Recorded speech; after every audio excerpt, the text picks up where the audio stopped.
ملا یعقوب مجاهد د پاکستان پر ضد هند ته د دوستۍ لاس ورکړ. ملا یعقوب یو شمېر افغان سرتیري هندوستان ته استوي. دا چې ملا یعقوب د څه لپاره افغان سرتیري هندوستان ته استوي او هغه نور څه ویلي، بشپړ حال را سره همدغه روانه ویډیو کې کتلی سئ. سلامونه قدرمنو لیدونکو، زموږ مشال پریس یوټیوب چینل ته ښه راغلاست. ملا یعقوب هند کې د خپلو ځواکونو روزنې ته لیوالتیا ښودلې. هندي رسنیو ویلي چې د طالبانو د رژیم د دفاع وزیر ملا یعقوب ورسره په تازه مرکه کې لیواله سوی چې هندوستان کې خپل ځواکونه وروزي.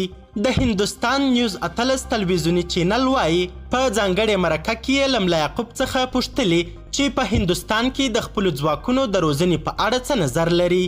د دوی په وینا ملا یعقوب مجاهد ورته د دغې پوښتنې په ځواب کې وویل هو موږ په دې کې کومه ستونزه نه وینو.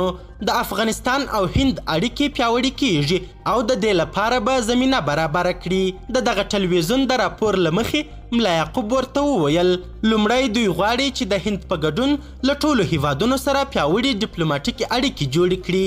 سرچینه د ملا یعقوب له خولې لیکي کله چې موږ په ګډه سیاسي او ډیپلوماټیکې اړیکې ولرو نو بیا به موږ دفاعي اړیکو ته چمتو یو، نه به ورسره کومه ستونزه وي او نه به یې کومه ستونزه وینو.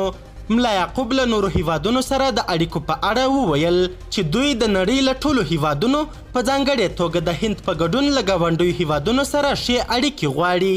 تر دې مخکې د طالبانو د حقاني شبکې یوه مشر انس حقاني هم د هندوستان سره د اړیکو د ښه کېدو لیوالتیا ښودلې وه. قدرمنو لیدونکو، د ویډیو له کتلو مو نړۍ مننه. تاسې د ملا یعقوب مجاهد د دغه څرګندونو په اړه څه نظر لرئ؟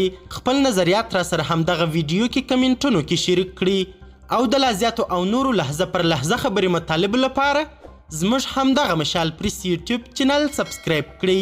تر بیا او بلې ویډیو ښه وخت ښې چارې، د الله په امان.